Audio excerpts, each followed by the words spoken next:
happy to call Maria Bortoluzzi. She will present the next paper, which is about her experience with LearnWeb, which is used by the ELTEL community of teachers. Just have to open the presentation. So I can start by thanking the organizers of this workshop, of this day, to invite me, and I'm very happy to be here. It's extremely interesting to be here and listening to the amazing work you've been doing. I'm also grateful that you're inside here in semi-darkness instead of just enjoying day. Okay, now Ivana is here with me. I mean, she's got enough on her plate, just remain there for today. But basically, this is a common presentation because nothing could have been done without Ivana, without also the LearnWeb magician who was sitting there and just gone out, feeling campus. Okay. And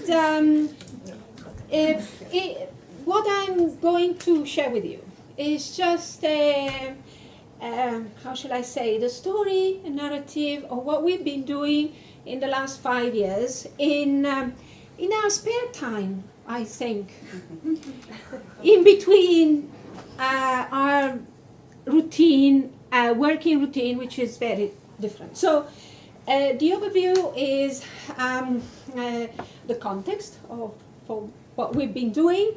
Of this, it is a professional development, but really it is teacher training. In an informal way, and also the formal way of the university, but really we wanted a community to share the wonderful teacher created materials and also the materials teachers find useful. There is the LearnWeb magician. He came back. Wonderful. And then just one slide of the theoretical framework, which is at the back. I mean, it's underlined, but it's very simple. And then I will briefly outline the different research phases we went through, and then I will focus briefly, just an outline of where we are at the moment or what we are trying to do. The context is the digital context is the LearnWeb platform. And our community is called Yell and Tell together. It started as Yell and then we added Tell. Not the teen and young learners are there in the platform. It is for teachers of young learners and for teenage learners. You know this. Do you know this? Yes.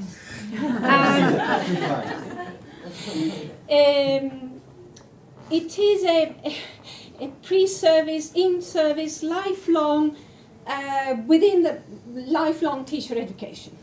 And the participants are student teachers, expert teachers, language teachers, it's language teachers, university lecturers,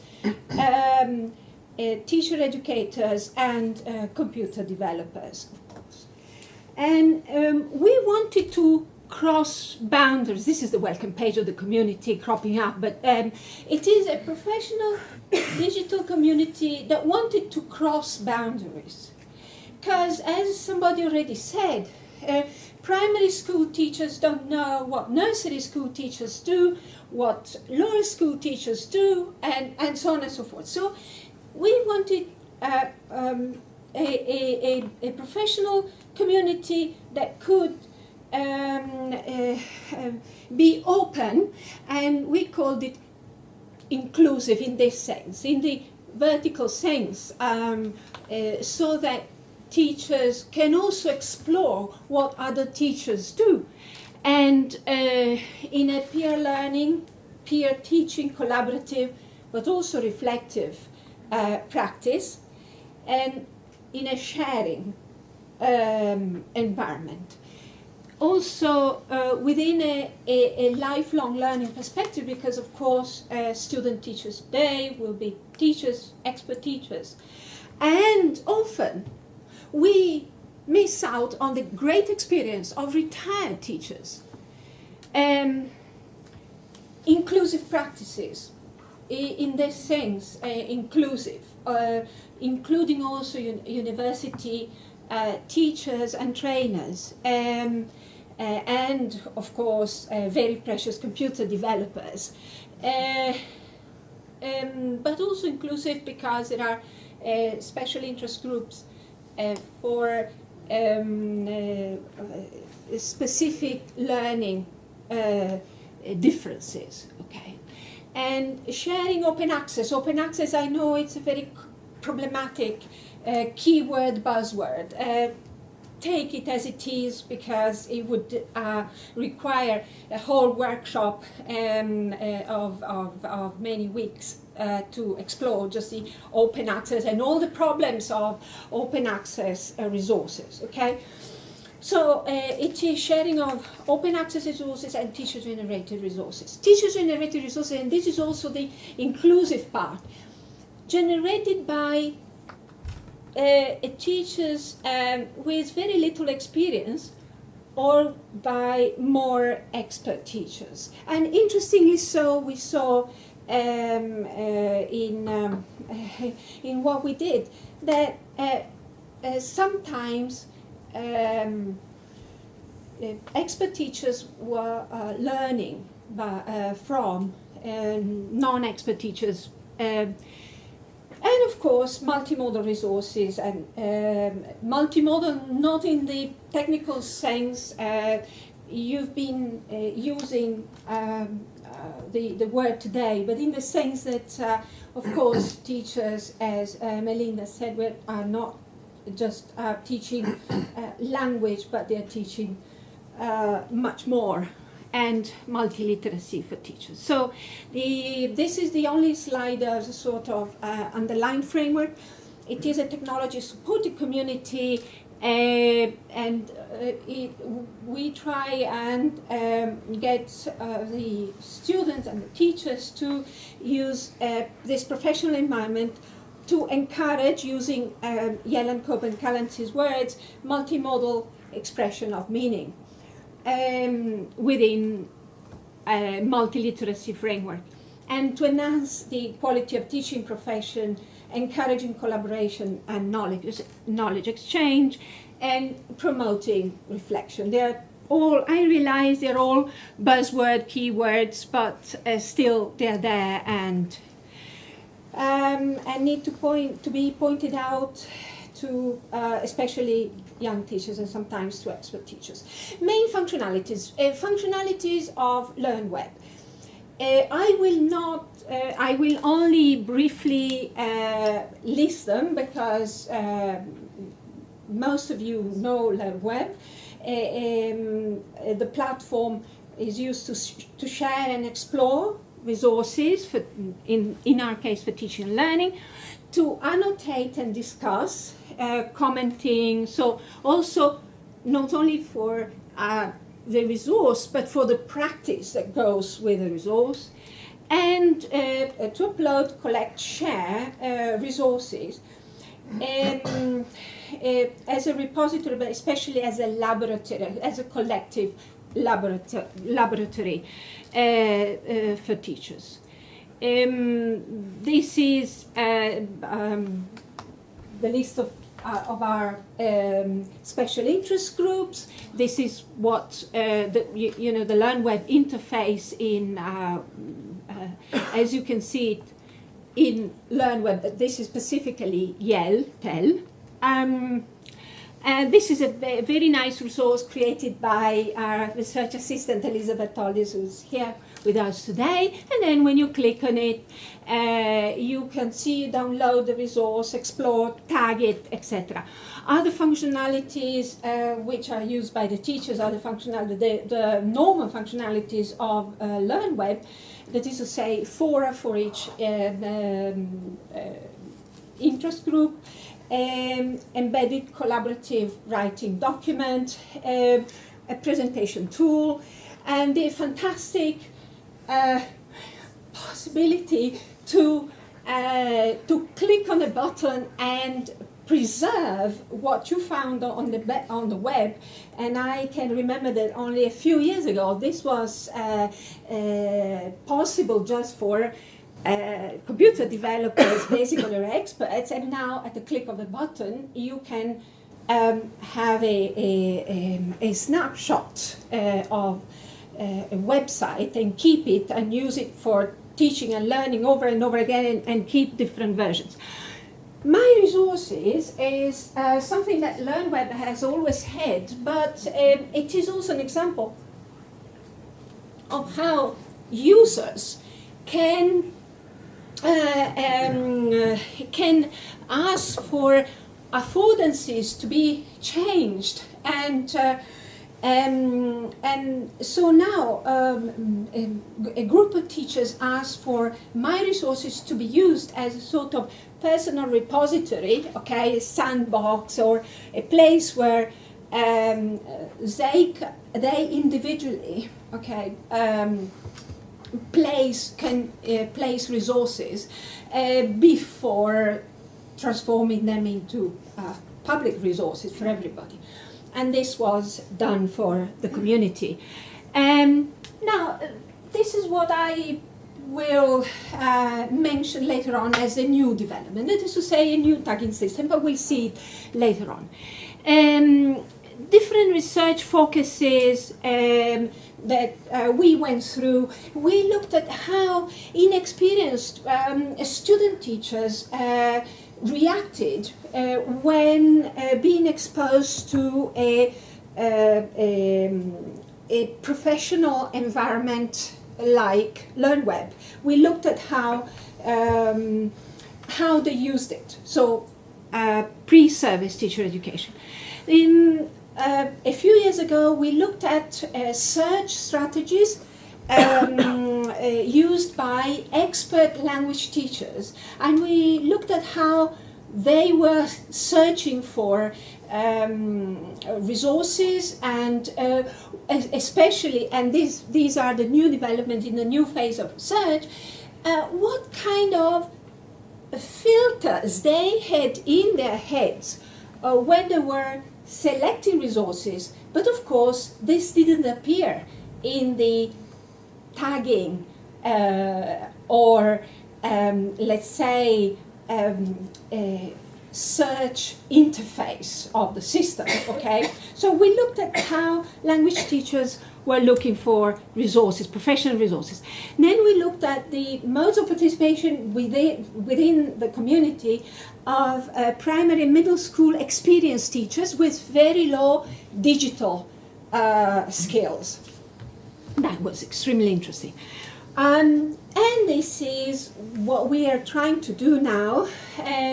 It is, we go back to many of the ideas we've been exploring, and is web searching for learning. And we try to see how teachers approach web searches, what they look for, what keywords they use, whether they bank on the tags they see, and also how they use and reuse and then re-upload sometimes resources. And ideally, the idea of one of the aims of this work is to develop an interface that can help non-technical users expert teachers or non-expert teachers, but non-technical users in the digital sense, to search efficiently for learning teaching materials. And of course, how teachers search for resources and learn in the process. So our research questions are: how do professional and expert language teachers carry out web searches? What search terms do they use? What contextual and professional clues do they use? Which are often unspoken because it is in their professional habit somehow. And often they do not come up in logs. And this is the interesting bit. And drawing from the results of previous research phases, we hope we'll come up with a user-friendly interface for language teachers that can help them retrieve more efficiently multimodal resources. This is the Learn Web interface. It is Yelp, it is inside the community. This is the Learn Web interface as it is now, with tags, open-ended tags, and comments. And what we found out is that teachers were finding that these open-ended tags were not particularly useful. These tags and comments didn't really help teachers to understand what the resource was and to understand where they were interested in it. So this is the old interface, and we hope to use soon for the pilot and then for in data gathering this new interface developed in collaboration with Chloe One, in which there are different prompts based on the research work we've been doing about web searching with the students. And in particular, we hope in a more context-sensitive categorization system with professionally relevant variables, and also multimodal and based on multiliteracy variables. They are predefined fields that can be changed by users, in the sense that predefined answers to some of the fields, but the users can change them and complete them, of course. And we hope that users, different teachers from different walk of schools, different schools and different contexts, will contribute to the complex picture of how resources are used from different points of view, what their practices are through context-relevant tagging. And so we hope to capture the view language teachers have of multimodal resources and also the potential practices they envisage through these resources, and the recontextualization of these resources within their context of teaching and learning. This is the schedule. We should be doing the pilot soon, we hope, then gathering data with the help of Elisa Bertoldi, and then we'll see what we come up with. Hope we'll sort of put together the soft evidence of a more methodological approach, feedback during workshops, questionnaires, and then also the direct contact with these teachers, and the hard evidence of log analysis, the analysis of tagging, and concluding reflections. We try and investigate and create a model, maybe, I couldn't find a better word, I mean a model, a way to look into professional web searching practices for language teachers, having in mind multimodal and multiliteracy variables, different educational context and purposes of use, and the trustworthiness, of course, of source and resources, and maybe we'll be able to have some flexible in-progress guidelines for different teaching contexts. And basically what we are trying to do is we are learning from expert language teachers and sometimes non-expert language teachers how to help them to enhance their own web searching practices and contribute to lifelong teaching and learning, teacher learning within a multiliteracy framework. Thank you very much, and these are our contacts.